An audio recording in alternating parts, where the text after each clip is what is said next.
ஒருவருடைய date of பர்த்ல பிறவி எண், விதி எண் 2 இருக்கும். பிறவி எண் வந்து தேதி மட்டும், விதி எண் வந்து தேதி, மாதம், வருஷம் 3யும் கூட்டி வந்தால் விதி எண். உதாரணத்துக்கு 1/1/2020னா 1ங்கிறது வந்து பிறவி எண். தேதி, மாதம், வருஷம் கூட்டி பார்த்தா 6ஆம் நம்பர் வந்து விதி எண். இப்ப நான் சொல்றது பிறவி எண் 7 கேது, விதி எண் 5 புதன். இந்த கேது புதன்ல பிறந்தவர் தான் காந்தார பட டைரக்டர், நடிகர் ரிஷப் செட்டி. இவருடைய பிறந்த தேதி 7/4/1983. இவருடைய பழைய பேர் வந்து பிரசாந்த் செட்டி. இந்த பெயர் ராகுல வர்றதுனால இவருடைய ஆரம்ப வாழ்க்கையில பெரிய போராட்டமா இருந்துச்சுன்னு அவரே சொல்றாரு. நியூமராலஜி படி ரிஷப் செட்டின்னு பெயரை மாத்தின பிறகு நடிகராகவும் டைரக்டராகவும் பெரிய புகழ் அடைஞ்சுக்கிட்டு இருக்காரு. பெயர் எப்படியெல்லாம் சாதாரணமானவனை கூட சாதனையாளரை மாத்துன்னு பாருங்க.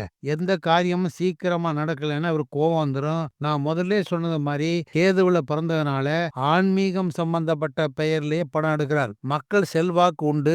எந்த காரியமும் தன்னுடைய நேரடி பார்வையில் தான் நடக்கும்னு ஆசைப்படுவார். இதான் இவருடைய குண அமைப்பு. உங்க பேர சொன்னா ஃப்ரீயா ஒரு 3 விஷயங்கள சொல்றேன். இத பயன்படுத்திக்கங்க.